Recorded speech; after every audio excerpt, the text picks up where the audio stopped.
What if the reason you can't break your bad habit is because you're trying to change it too fast? What if the Japanese used a system so small, so simple, that it quietly rewires habits without pain, pressure, or motivation, and you've never been told about it? Every bad habit starts the same way. You notice it. You hate it. You promise yourself this time will be different. You tell yourself you'll stop completely. No more excuses, no more slipping. You create rules, deadlines, extreme plans, and for a few days, maybe even a week, you feel powerful, in control. Then something happens. Life gets busy, stress shows up, motivation disappears. And the habit comes back, stronger, louder, more frustrating than before. That's when the guilt hits. You blame your discipline. You blame your mindset. You tell yourself you're broken. But what if none of that is true? What if the real problem isn't your lack of willpower, but the way you're trying to change? Now we're going to discuss how are we going to fix this. In Japan, there's a philosophy that rejects the idea of sudden transformation. It doesn't believe in dramatic overnight change. It doesn't rely on motivation, discipline, or intensity. Instead, it focuses on something so small that it feels almost pointless. And that's exactly why it works. The philosophy is built on one uncomfortable truth. The human brain is wired to resist big change. The moment you try to force a habit to disappear, your brain interprets it as a threat. Comfort is challenged. Familiar patterns are disrupted. Survival mode activates. That's when procrastination appears. That's when excuses sound reasonable. That's when self-sabotage feels automatic. You're not weak. Your brain is doing exactly what it was designed to do. This Japanese system doesn't fight the brain. It goes around it.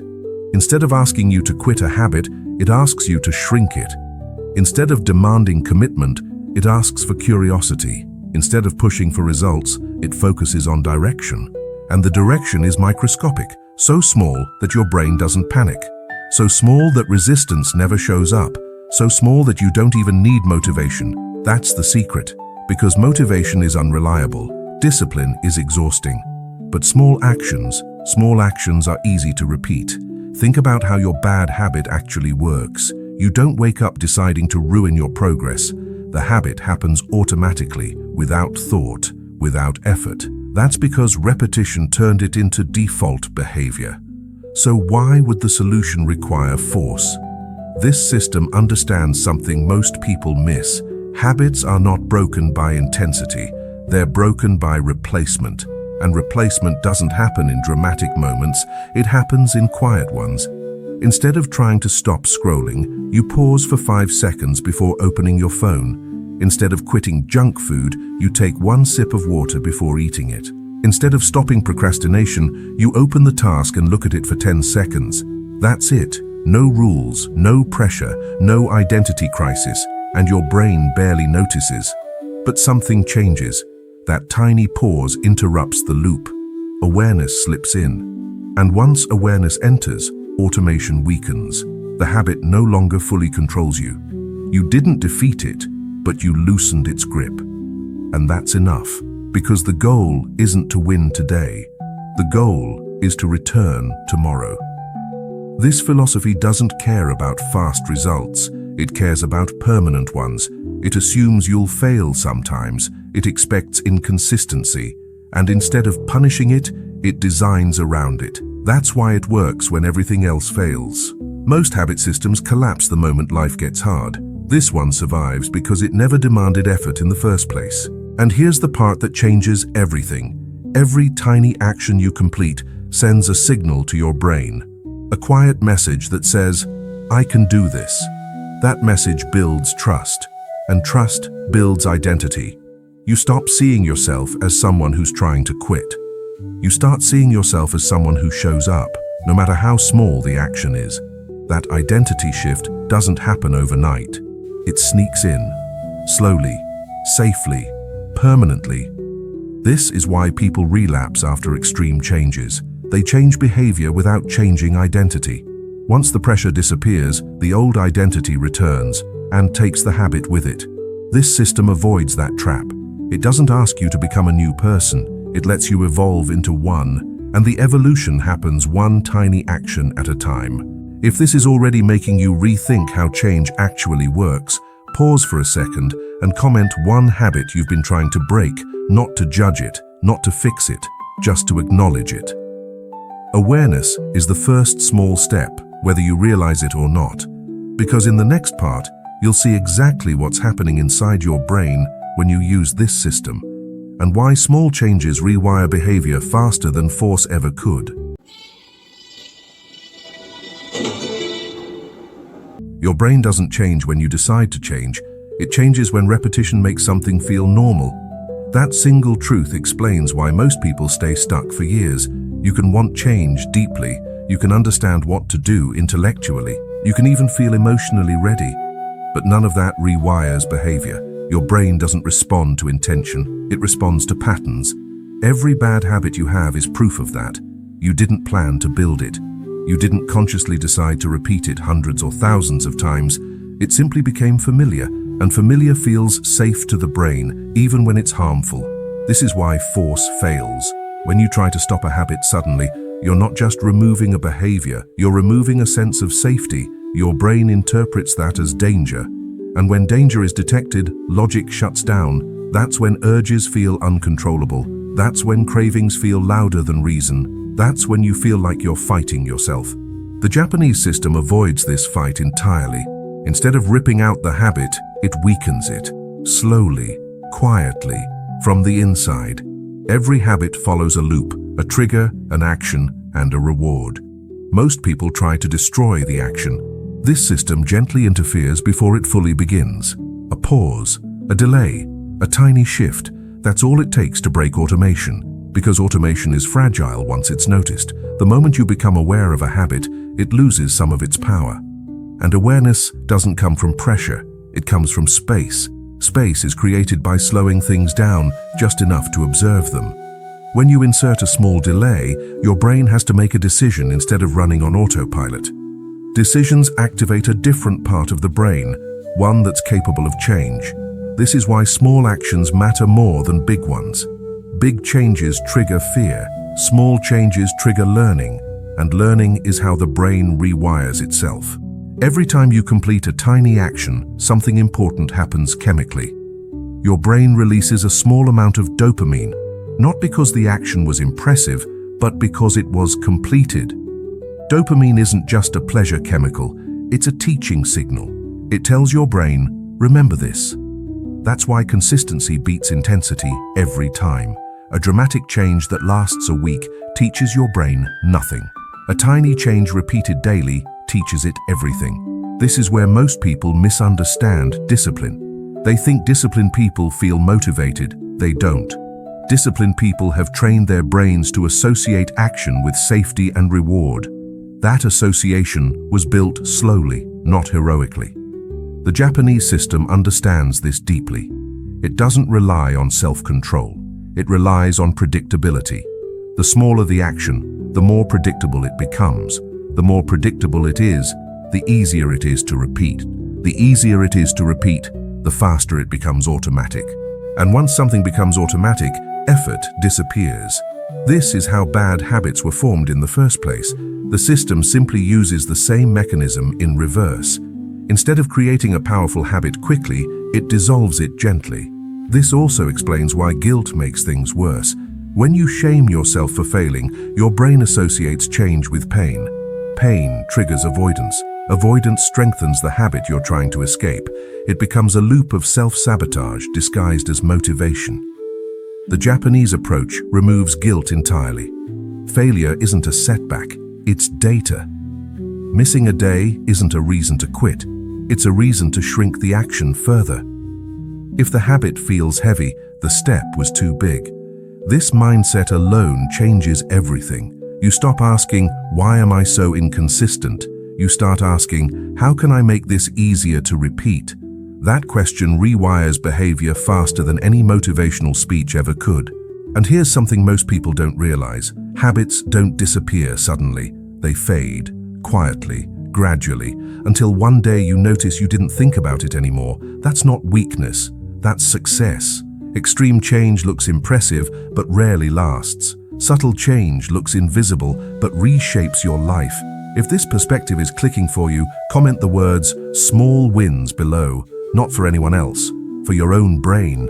Naming an idea helps lock it in, because in the next part, you'll learn how to apply this system to any habit, without burnout, without relapse, and without feeling like you're constantly starting over. And that's where real change finally becomes possible. Most people fail at changing habits, not because they don't try hard enough, but because they start too big. They assume progress requires effort they can feel: sweat, struggle, discomfort.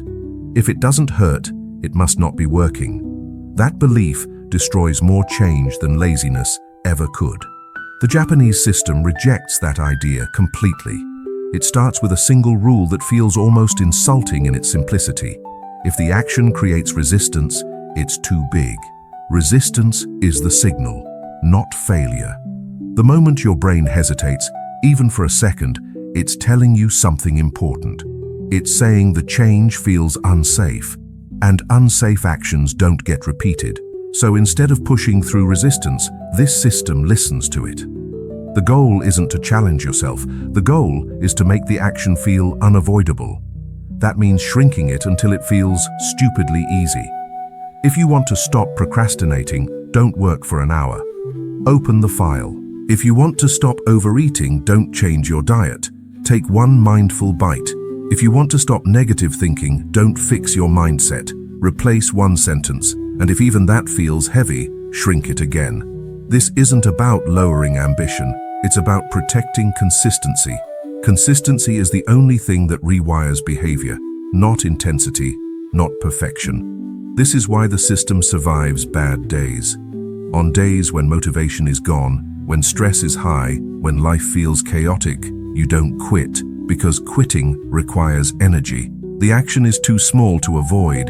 You don't need to feel ready. You don't need confidence. You just need to show up for a moment. That moment is enough. Once the action becomes automatic, expansion happens naturally, not because you force it, but because your brain seeks efficiency.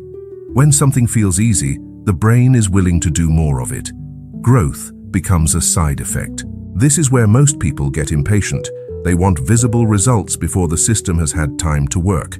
But invisible change always comes first. Neural pathways form quietly. Identity shifts subtly. The external result arrives later. If you chase the result, you create pressure. Pressure brings resistance. Resistance kills repetition. The system avoids that trap by focusing on process, not outcome. You're not trying to quit a habit.